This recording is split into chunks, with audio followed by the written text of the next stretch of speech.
因为乡亲唔知，咁有发现讲，最近台语戏剧是愈来愈多，严格呢要找台语演员就较歹找，所以即马有剧场伫最近举办台文演员的工作坊，希望会当训练演员会当讲台语，会晓看台文，来帮助演员的演出。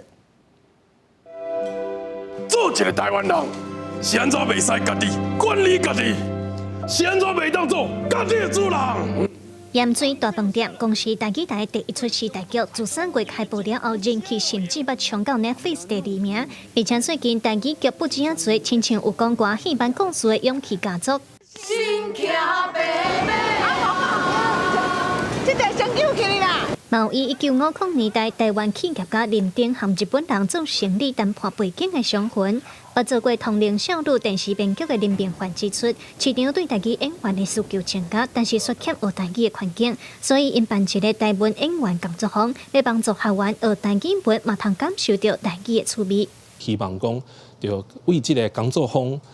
为阮做这台语戏出开始，就互大家感觉到。这台语戏出毋是拢是做互这年岁较大的人看的，互人互因演的，是每一个年岁的人，就是播这台语戏出，看台语戏出，拢会感觉足趣味的。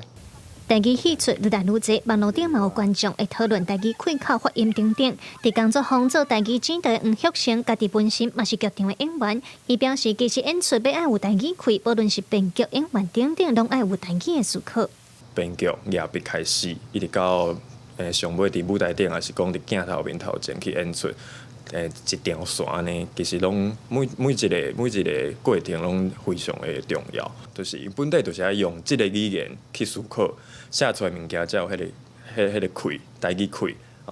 台语的理路。协助规划工作坊课程的黄旭成表示，因为针对台语的听讲读写来开课，自4月29开始到5月底有一系列的课程，希望会当帮助到演员和对台语表演有兴趣的人，做阵拍拼，让台语戏出的品质越来越好。记者卢尚如、曾俊尧台北报道。